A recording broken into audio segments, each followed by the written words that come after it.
Hi అండి, అందరికీ నమస్కారం. ఎలా ఉన్నారు? బాగున్నారు? మేము చాలా బాగున్నామండి. ఈరోజు స్నాక్స్ అయితే నేనైతే ఏం చేస్తున్నాను మీకు చూసేయండి, ఓకేనా?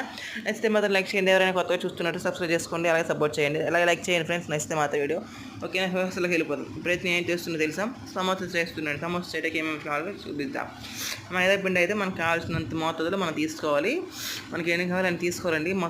మైదా పిండి తీసుకుని దాన్ని ఒక చపాతీ పిండిలా పిసుక్కోవాలి. కలిపిన తర్వాత ఒక హాఫ్ అన్ అవర్ పక్కన పెట్టేసుకొని ఇప్పుడు మన స్టఫ్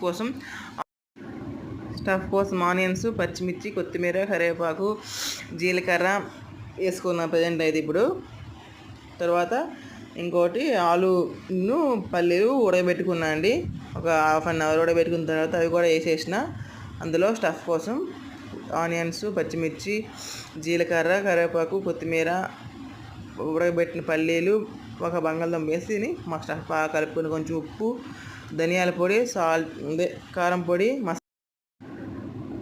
పొడి వేసి బాగా కలుపుకోనండి. అయితే అవుతుంది. ఇప్పుడైతే నేను సేఫ్ కట్ చేసుకోవాలండి. మెయిన్ సమోసాకి కావాల్సిన టాలెంట్ ఏంటంటే వాటిని మంచిగా రోల్ చేసి చపాతీలా తీసుకుని సేఫ్ కట్ చేసుకోవాలండి బాగా. అదేనండి సమోసాకి, ఇంకేం కాదు, ఈజీ. ఆ సేఫ్ కట్ చేసి సమోసా పెట్టి చుట్టడమే టాస్క్. అది నాకు తెలిసిన విషయం. అయితే నాకు వచ్చిన విధంగా నేను ఇలా చుట్టాను. నచ్చితే మాత్రం లైక్ చేసేయండి. సమోసా మాత్రం ఈజీ, చేసుకోవచ్చు ఎవరైనా. ఇప్పుడైతే ఆయిల్లో ఫ్రై చేసేస్తున్నా. ఆయిల్ డీప్ అయిన తర్వాత ఫ్రై ఈజీ అండి. మీరు కూడా వర్షాకాలం వస్తుంది కదా, సమోసా కావాలని తినాలనిపిస్తే మాత్రం చేసుకోవచ్చు. ఈజీ. నచ్చితే మాత్రం లైక్ చేసేయండి, ఓకేనా friends? Bye bye. Thank you for so much.